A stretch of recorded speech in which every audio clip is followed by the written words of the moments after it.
મારા વાલા પ્રિયો, ઈશુના નામમાં હું તમને શુભેચ્છા પાઠવું છું। આ જગ્યા કેવી છે? સુંદર છે ને? એક વિશાળ તળાવ છે, ખૂબ જ વિશાળ એવો સુંદર તળાવ। તમે પાછળ જે જુઓ છો તે એક બૌદ્ધ મંદિર છે। આ જે છે તે મ્યાનમાર દેશની અંદર યોગાન નામના શહેરમાં એક વિશાળ તળાવ છે। જે દેશને એક સમયે બર્મા કહેવામાં આવતું હતું તે હવે મ્યાનમાર કહેવામાં આવે છે। પૂર્વ એશિયાઈ દેશોની અંદર મ્યાનમાર તે બીજા ક્રમનો સૌથી મોટો દેશ છે। પહેલા ઇન્ડોનેશિયા છે અને તેના પછી મ્યાનમાર આવે છે। અને આ દેશની અંદર બૌદ્ધ ધર્મના લોકોની બહુમતી છે। લગભગ 58 મિલિયન લોકો તે અહીં રહે છે, એટલે કે 5 કરોડ અને 80 લાખની વસ્તી ધરાવતો આ દેશ છે। અને તેની અંદર 88% વસ્તી તે બૌદ્ધ ધર્મનું પાલન કરે છે અને તેમાં 6% ખ્રિસ્તી વસ્તી છે, 4% મુસ્લિમ વસ્તી છે અને 2% અન્ય ધર્મો છે। અને આવી રીતે વિવિધ પ્રકારના જે લોકો છે તે આ દેશની અંદર એક સાથે વાસ કરે છે। આવા પ્રકારનો દેશ આ દેશ છે અને આપણે આ દેશમાં સારી એવી સમૃદ્ધિ જોઈ શકીએ છીએ। અને આ પાછળ જે બૌદ્ધ મંદિર તમે જુઓ છો તે પણ આખું સોનાથી મળેલું છે, એકદમ ચોખ્ખા સોનાથી તે મળેલું છે। લોકો અહીં સોનું તે ભેટ તરીકે આપતા હોય છે।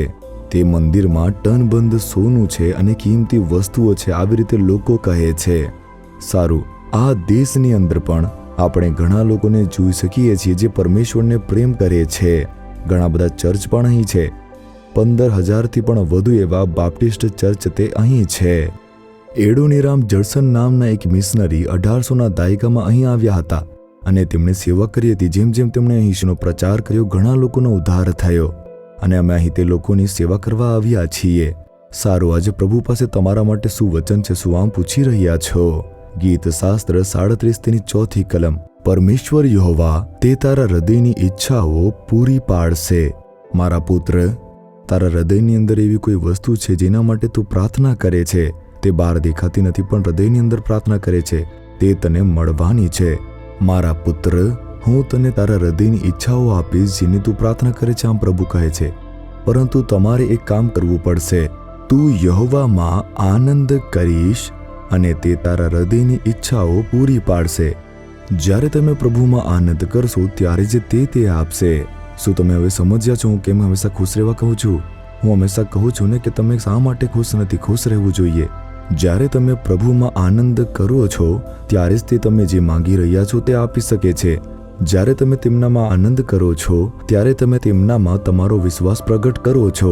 તે મારી સાથે છે અને મારી સંભાળ રાખશે અને હું ખુશ રહીશ। એ સાચું છે, સમસ્યાઓ, જરૂરિયાતો, દુઃખો આવશે, તેમને રહેવા દો, પરંતુ ઈશુ સાથે છે ને। જ્યારે તમે તે આનંદ બતાવો છો ત્યારે તમે ખરેખર તમારો વિશ્વાસ પ્રગટ કરી રહ્યા છો। પછી ઈશુ ત્યાં એક ચમત્કાર કરશે। જ્યારે તમે ઉદાસ અને દુઃખી છો તેનો અર્થ શું છે? તેનો અર્થ છે અવિશ્વાસ પ્રગટ કરો છો।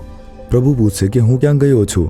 શું હું તમારી સાથે નથી? શું હું તમારા માટે કોઈ ચમત્કાર નહીં કરું? તો પછી કેમ ઉદાસ છો? તો પછી કેમ શોક કરી રહ્યા છો?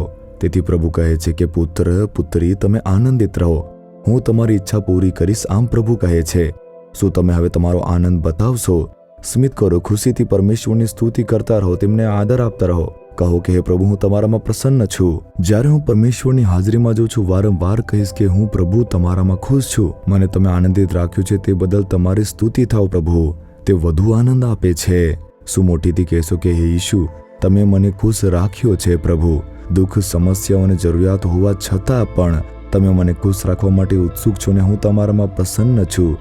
મારા માટે આનંદ છે કે તમે મારી સાથે છો પ્રભુ, તમે હંમેશા મારી સાથે છો।